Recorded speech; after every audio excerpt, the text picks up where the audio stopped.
Okay, this is the inside of the door skin. I got some masonite here cut to approximately the size of the window and rolls up and down.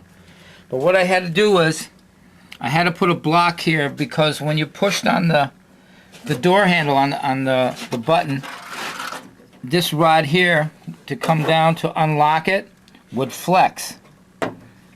So you had to kind of push the door in a little bit to release, because I got it up tight against the weather stripping. So to prevent it from flexing, what I did is I took a piece of plywood and I used some liquid nails and glued it to the door, and I cut out a section. This is some nylon. I had a strip of nylon, and I glued that in there so this rod here rides on top of the nylon. And then I took another little piece of nylon and I cut out with a table saw, I cut out a groove that fits the rod. So the rod can't go up, down, left, right, kind of encapsulated. And then I put a couple of screws in to hold it. So now when you push the rod, and you watch, right, where is it? Right there. See, it's not flexing. This one's flexing a little bit, but that doesn't matter, because that's actually pulling on it. When this pushes, it's pulling on it. But this is the pushing one, and it would flex.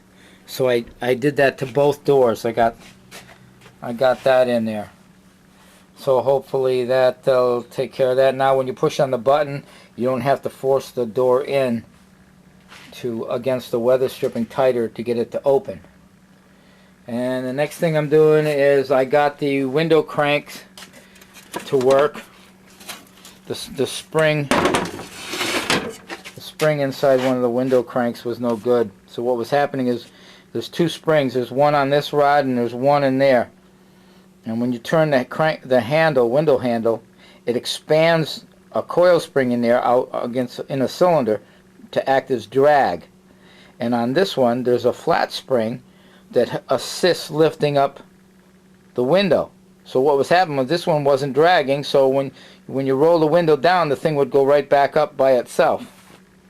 But I got that working good now. And then this, let's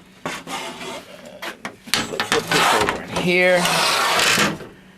This is going to be approximately like that. I'm going to put it back in, weld it in, and then we'll save up some money, get some glass in this thing, and get the windows working. Cool.